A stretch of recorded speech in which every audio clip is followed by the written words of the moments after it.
Navbatdagi kun. Bugun hojilar hayotlaridagi eng katta orzulari Allohning uyida mehmon bo'lish, Ka'batullohni tavof qilish. Asosiy maqsadlari umra amalini bajarish uchun Makka va Mukarrama tomon yo'l olishadi. Har doimgidek yo'lga chiqishdan avval umra amallar tartibi, ihrom hukmlari haqida Ellikboshimiz tomonidan ma'lumotlar aytib o'tildi. Hojilar jamoadonlarini avtobusga yuklab, Madinani sog'inch bilan tark etishdi. Zulhulayfada ihromga kirishdi. Madina va Makka orasidagi masofa hojilar uchun mashaqqatli bo'lmadi deya olamiz. Chunki Allohning uyiga intilish vaqtida qiyinchiliklar ko'zga ko'rinmaydi.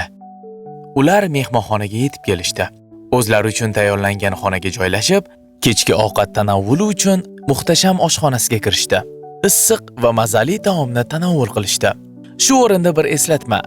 Biz hojilarimiz ibodatiga darmon bo'lsin deya Makkadagi mehmonxonamizda 3 mahal o'zbek milliy taomini tortiq qilamiz.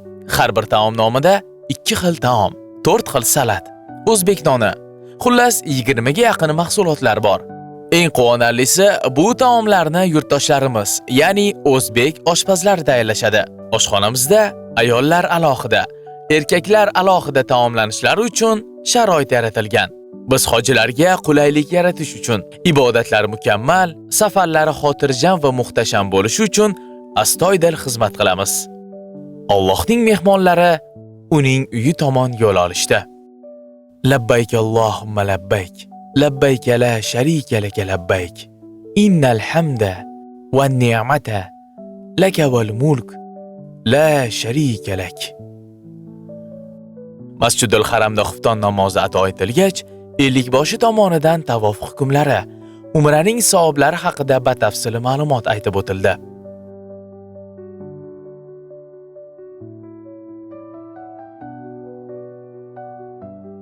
Haramning babi salam eshigidan xushu, tavoze, tazarru bilan talbiya aytib, o'ng oyoq bilan kirishdi.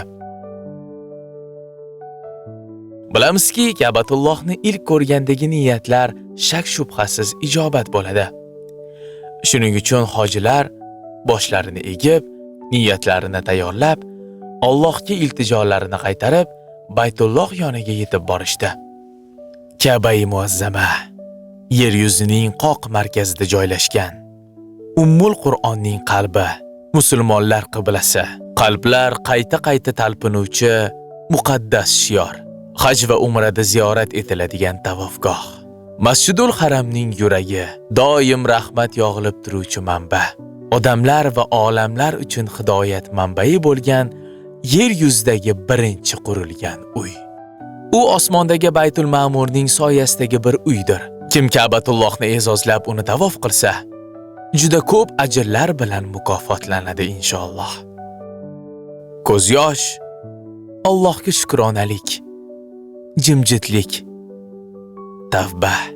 Hojilar Hajarul Aswadga qo'llarini ko'tarib, tavofni boshlashdi. Tavofda zikr va duolarni ko'p aytish mustahabdir. Rasululloh sallallohu alayhi va sallam tavofning fazilati haqida Alloh Baytul Haramning hojilari ustiga har kuni va tuni 120 ta rahmatini nozil qiladi.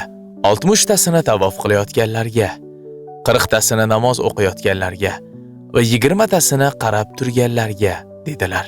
Boshqa bir hadisda esa kim Baytullohni 7 bor sanab tavof qilsa, tavofdan so'ng 2 rakat namoz o'qisa, bir qul ozod qilgandek savobga erishadi. Uning har bir bosgan va ko'targan qadami sababli Alloh undan bir gunoh kechiradi. U sababli unga bir yaxshilik savob yoziladi deganlar. Umid qilamizki, hojilarimiz mana shuncha savobga ega bo'lishdi. Ular tavof qilayotganda yurtlari, oila a'zolari, yaqinlari, boshqa yor va do'stlari uchun dunyo va oxirat yaxshiliklarini so'rab, takror duo qilishdi.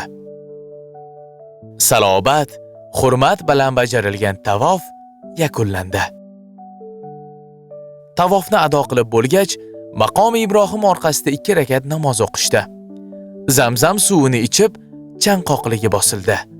Kuchga to'lishdi. Navbatdagi amal Safo va Marva tepaligida say amalidir.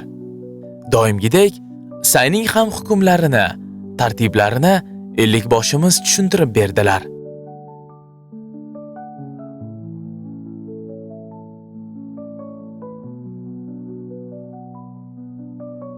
Hojilar ushbu amalni ham lazzat bilan bajarishdi.